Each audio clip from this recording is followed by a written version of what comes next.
আসসালামু আলাইকুম। বিদেশগামী বাংলাদেশিদের ভিসা জটিলতার অন্যতম প্রধান কারণ হলো জাল সনদপত্র ও ভুয়া ব্যাংক স্টেটমেন্ট জমা দেওয়ার মতো অপরাধমূলক কর্মকাণ্ড। এমন মন্তব্য করেছেন প্রধান উপদেষ্টা ও আন্তর্জাতিক বিষয়ক বিশেষ দূত লুৎফে সিদ্দিকী। প্রবাসী কল্যাণ ও বৈদেশিক কর্মসংস্থান মন্ত্রণালয় আয়োজিত জাপানের শ্রমবাজার সম্ভাবনা ও চ্যালেঞ্জ শীর্ষক এক সেমিনারে তিনি এই মন্তব্য করেন।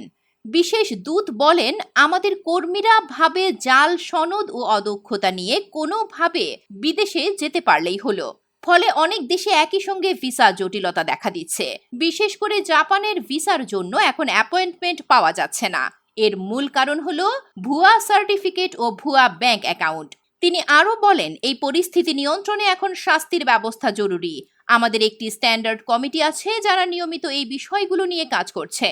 অনুষ্ঠানে মন্ত্রণালয়ের নীতিগত উপদেষ্টা জিয়া হাসান বলেন, আগে জাপান দূতাবাস সরাসরি বাংলাদেশি আবেদনকারীদের ভিসা দিত, কিন্তু জাল কাগজপত্র দাখিলের একটি ঘটনা ধরা পড়ার পর সেই প্রক্রিয়া বন্ধ করে দেওয়া হয়েছে। তিনি আরও জানান, বর্তমানে ভিএফএস এর মাধ্যমে জাপানের ভিসা ইস্যু করা হয়, তবে দূতাবাসের তুলনায় এই প্রক্রিয়া অনেক দীর্ঘ এবং সময় সাপেক্ষ। অনুষ্ঠানে বক্তারা বলেন, বাংলাদেশ থেকে বিদেশগামী পর্যটক ও অভিবাসন প্রত্যাশী কর্মীরা এখন জনপ্রিয় গন্তব্যগুলোতে ভিসা পেতে নানা ধরনের সমস্যার মুখোমুখি হচ্ছেন। এতে শুধু চিকিৎসা, ব্যবসা ও বিনোদন ভ্রমণকারীরাই ক্ষতিগ্রস্ত হচ্ছেন না, বরং সংযুক্ত আরব আমিরাত, মালয়েশিয়া ও ওমানের মতো দেশে বাংলাদেশিদের কর্মসংস্থানের সুযোগও কমে গেছে। ফলে বক্তারা মনে করেন, দেশের মর্যাদা রক্ষায় বিদেশগামীদের সতর্কতা এখন অতি জরুরি হয়ে পড়েছে।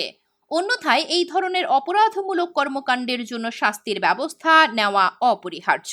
এমনকি শুধু বাংলাদেশ থেকে ভিসা বন্ধ নয়, বরং উক্ত দেশগুলোতে ইতোমধ্যে অবস্থানরত প্রবাসীরাও নানাবিধ জটিলতার সম্মুখীন হচ্ছেন।